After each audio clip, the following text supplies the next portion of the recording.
প্রথম আজকে আমরা চ্যালেঞ্জে যাব।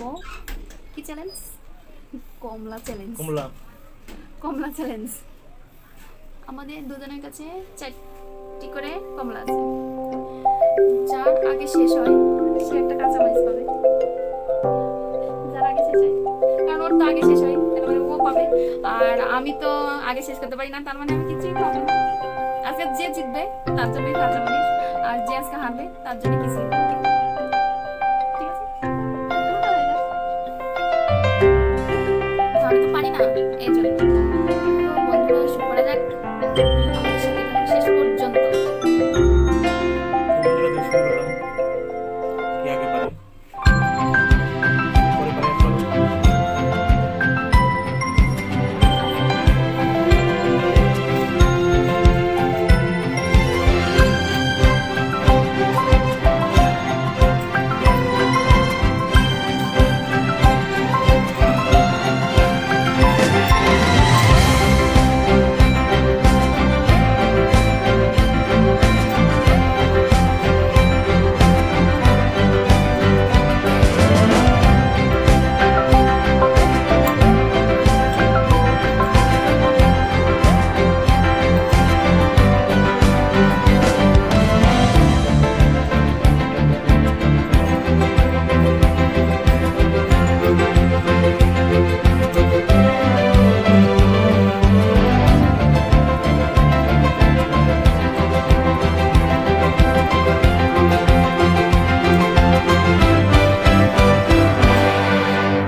ও ইচ্ছা করে আস্তে আস্তে খাইতেছে।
না আর বেশি ইয়া করো না, না। শেষ করো। ও তো চিন্তা ভাবনা করছে অটোমেটিক ধরেন 2-3টা গেম আমি দিতে পারিছি, যাতে আমার ভালো লাগে। আর আজকে ওই জন্য উল্টা গেমও আমাদের দিচ্ছে, খাওয়ার গেম। আর কোন এই মরিচটা খাওয়া কি সম্ভব? অনেক ঝাল না? খাই দেখো কেমন। তুমি দাও, আমি মেলা দিন খাইছি। নাও ধরো। না তুমি দাও এটা। তো বন্ধুরা, আমাদের ভিডিও যদি ভালো লাগে অবশ্যই লাইক কমেন্ট শেয়ার করবেন, আর সাবস্ক্রাইব করতে তো ভুলবেনই না। আজকে তো কাঁচামরিচ খেলো না, ধরো। খাও তুমি। খাই না। তো বন্ধুরা আজকের মতো এই পর্যন্তই, গুড নাইট, ভালো থাকবেন। আর তুমি কাঁচা মাছটা খাও, বন্ধুদের দেখাও, ঠিক আছে বন্ধুরা? ওকে, আজকে সে খাইছে ঠিকই, তাই পানিশমেন্টটা আজকে অনেকদিন পর একটা পানিশমেন্ট দেওয়া গেল। যাই হোক বন্ধুরা, ভালো থাকবেন, সুস্থ থাকবেন, করোনা থেকে মুক্ত থাকবেন। অনেক ঝাল বন্ধুরা, এভাবে কখনো কি কাঁচামরিচ খাওয়া যায়? কিন্তু আমি বেশি বেশি মানে ঝালটা দেখেই কাঁচামরিচটা নিয়েছিলাম, আমি জানি না যে আমারই খেতে হবে। ভালো থাকবেন, সুস্থ থাকবেন।